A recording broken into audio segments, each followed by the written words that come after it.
Welcome to Our Canada, Our Future. I'm Aaron Woodrick. On today's episode, we're going to be talking about Russia's war in the Ukraine. And to do that, I'm very pleased to be joined by senior fellows at the Macdonald-Laurier Institute, Dr. Balkan Devlin and Marcus Kolga, as well as Dr. Yevgeniya Gaber, a foreign policy analyst and senior fellow at the Center in Modern Turkish Studies at Carleton University. Thank you very much, all of you, for joining us today. Thank you. Now, obviously, a lot to talk about and not a lot of time, but I sort of wanted to start, with the basics. This war now has been going on nearly half of a year. I thought I might start with you, Dr. Gaber. How long do you anticipate this war continuing? Well, I would say that for Ukrainians, this war will continue as long as it is needed to fully deoccupy Ukrainian territories. Because obviously for us, this is not a war. So this is not our preference. We are struggling for our independence and for basically staying alive there. And I like this phrase of Golda Meir, who once said that our neighbors want to see us dead. We want to stay alive. So this does not really leave too much space for compromise there or for choice. So obviously the price that we are all paying for this war, it's quite high. And I realize there is this kind of fatigue everywhere. But we can ask another question. What would be the other option if we stop fighting there, for example? The costs would be much, much higher. So for us, it's not about ceasefire. It's not about freezing the situation as it is. It's about full deoccupation, including the eastern, the southern regions, and Crimea as well. Of course, the period of time that it will take depends on the amount of the weapons and military assistance that we're getting from our Western partners, and also type of those weapons. Those should be really long range and sophisticated air defense systems, and then, of course, multi-launch rocket systems. And we cannot get them one by one because it does not really change anything on the ground. We need a fair amount of weapons at the same time now, as soon as possible, to change the situation on the ground. If we do not want a protracted conflict, which the whole world is now talking about, then we have to have something to fight with. And the more weapons we get, the more sophisticated weapons we get, and the faster it becomes, then the shorter this war will be. That's why for us, again, it's not even a question of costs, inflation, energy crisis, or something else. And I'm sure we'll talk about that later today. It's about the only thing that I would like probably you to understand for us. It's a struggle for independence. It's an existential threat. And for the whole of Europe and Canada, it's actually about the future of the world order.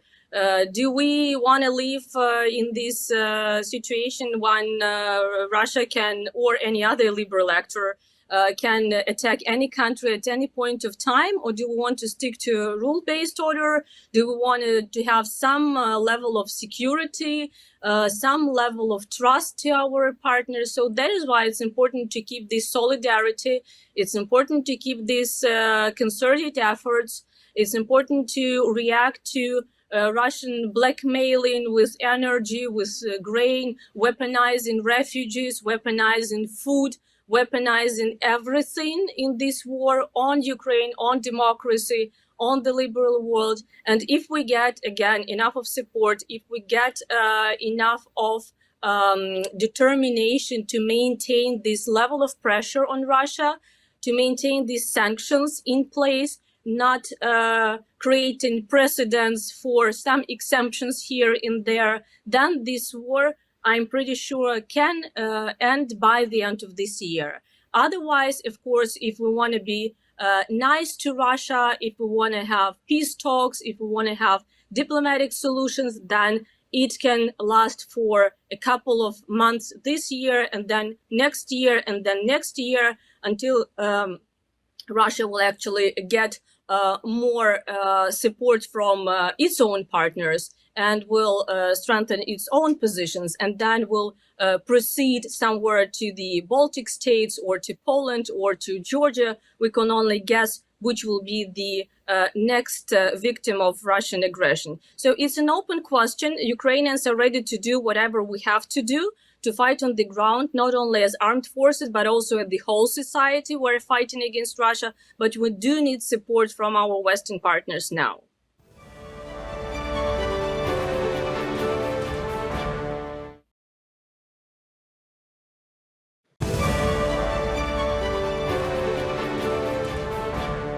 Welcome back to Our Canada, Our Future. We're talking about Russia's war in the Ukraine with MLI Senior Fellows Balkan Devlin and Marcus Kolga and Dr. Yevgeniya Gaber.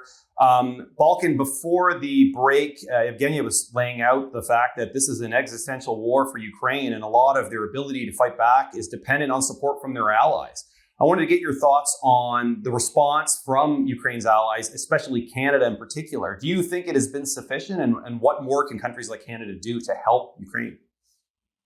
I think there are 2 points. One, as Yevgeniya pointed out, there is support coming from the West, but the way it is being paced and the amount it is being given is not sufficient to change the realities on the ground and ensure Ukrainian victory, which is the shortest way to end this war. And it is the best way, not only for Ukraine, but also for us. The support, the moral revulsion that Canada and our partners and allies showed when Russia reinvaded Ukraine in February of this year started to I think slow down as the war continues and the costs became more and more, particularly for Ukraine, but also for others. So the initial enthusiasm and the initial support, outpouring of support, because of the moral revulsion, to be frank, that Russia's war of aggression led the Western communities, is now being tapered off. So I think there's a lot more that needs to be done. We need to be aware that if we are not willing to pay pennies today, we will be paying hundreds of dollars down the future. This, as I've said before, this war is not only about Ukraine. Yes, Ukraine is paying the biggest price, both in blood and treasure. But this is our war as well. Ukraine is fighting for democracy and for decency, and to be frank, for the West. And we need to bear some of the burden. And Ukrainians are not asking for us to go and die for them. But what they need is the tools to finish the job, to defend themselves, and by extension, to defend the transatlantic community. And it is important for us to increase the support, not drip, that the way we are doing right now, not just enough to prevent Ukrainian defeat, but to ensure Ukrainian victory. So yes, we need to do more.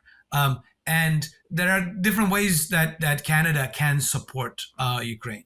Yes, weapons and ammunition is one, but we do not necessarily have the capabilities or the or basically the weapons to be able to deliver. But there are other areas in which Canada can provide support, both directly to Ukraine as well as to our allies in Europe who are at the forefront of this war, particularly the Baltics and Poland. One way is to help Europe with the energy security. Canada is one of the world's leading energy powers.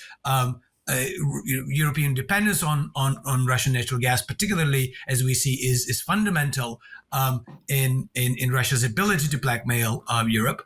And Canada can and should do more. The primary problem there is, of course, our the domestic regulatory environment that is hostile to the development of these energy resources and their transportation. So we need to do more by that way. The second is, of course, food security. Again, Canada is a food superpower, and we need to be able to export more and support more, not only our European allies, but also countries in the global south that is heavily being impacted by this engineered food crisis by Russia. So we could actually step up beyond the military support on energy, on food security, as well as financial support to Ukraine, both for rebuilding their country, as also to our allies and partners in Poland and in the Baltics, who are actually bearing the biggest burden in terms of both physical and moral support for Ukraine among the Western allies. So yes, we need to do more. We need to provide much more weapons. as Canada, we may not necessarily have the capabilities right now today, but we need to invest in those capabilities so that when the time comes later on, we actually have the capability to provide the support for our allies and defend them, as well as defend Canadian security and prosperity. But in the immediate term, we could also do a lot more when it comes to energy security and food security, and support not only Ukraine, but also other allies and partners.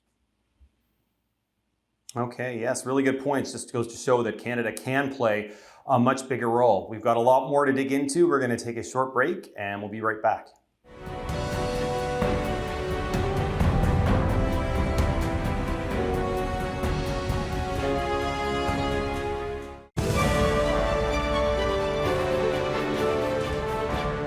Welcome back to Our Canada, Our Future. We're talking Russia's war in Ukraine with Balkan Devlin and Marcus Kolga at the Macdonald-Laurier Institute and Yevgeniya Gaber, a foreign policy analyst.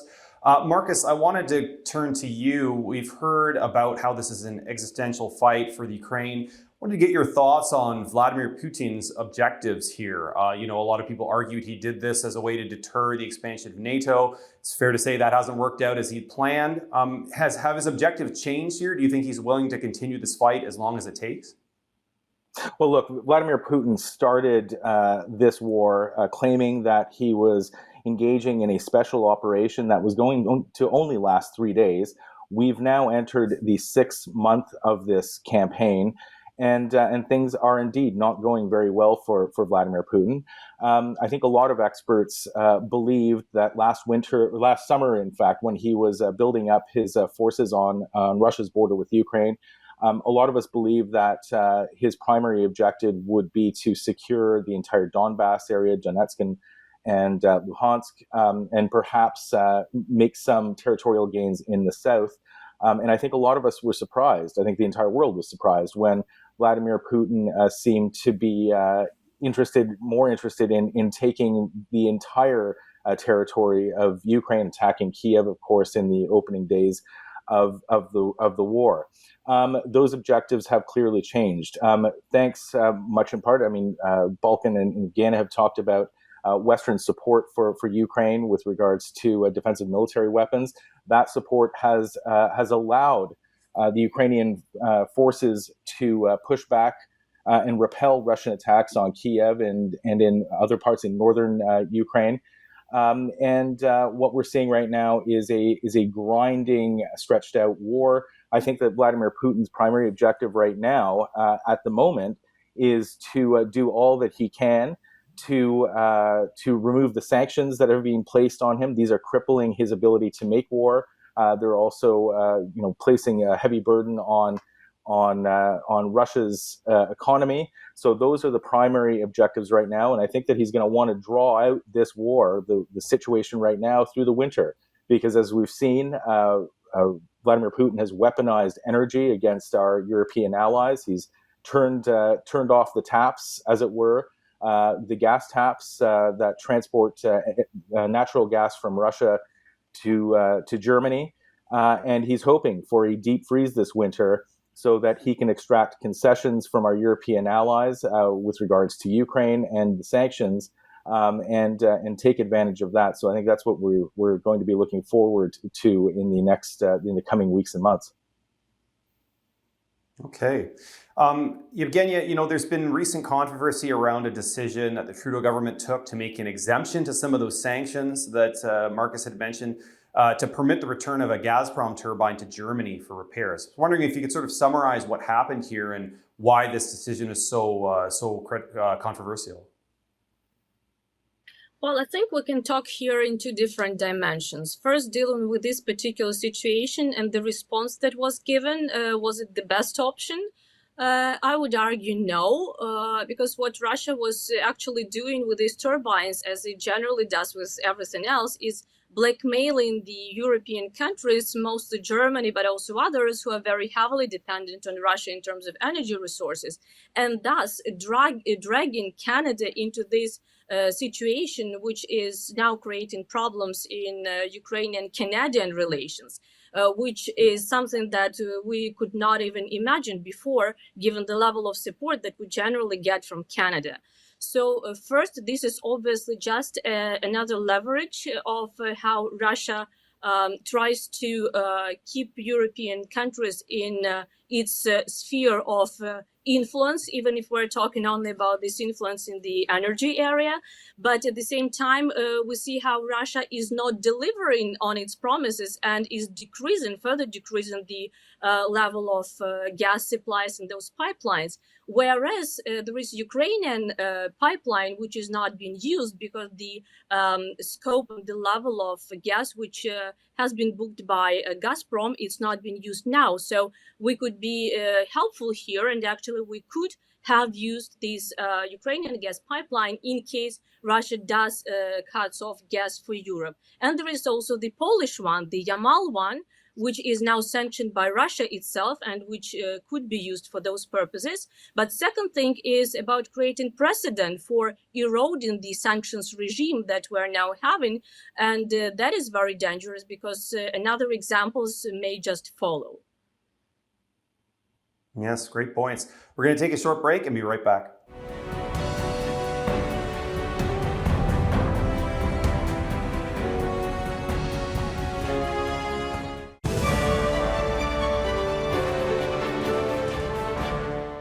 Welcome back to Our Canada, Our Future. We're talking Russia's war in Ukraine with MLI Senior Fellows Marcus Kolga and Balkan Devlin and Foreign Policy Analyst Yevgeniya Gaber. Balkan, I wanted to ask you, you talked earlier about the things Canada could do in terms of helping with weapons, with energy security, with food security. I wanted to ask you about Canada's humanitarian contribution. Canada has opened its doors to Ukrainian refugees fleeing the war. Wanted to get your thoughts on how we're doing on that front. Could we be doing more there as well? I think we could. I mean, first, I think it's a very important. It was the right thing to do, and I think it is. It does make a difference in terms of helping Ukrainians to establish lives when the war is going on. My sense, and Yevgenia can correct me if I'm wrong, is that though Ukrainians also that come to Canada are looking forward to head home and rebuild their lives, and it is important that Canada can provide the resources for them while they are contributing to Canadian society today. That when Ukraine wins this war and Russia is driven out of Ukraine, that our support extends to the rebuilding of Ukraine. I think there is also a couple things that Canada can do to support our allies in Europe, particularly Poland, as well as the Baltic countries that are hosting large Ukrainian populations, mostly women and children, and provide material support to them, financial support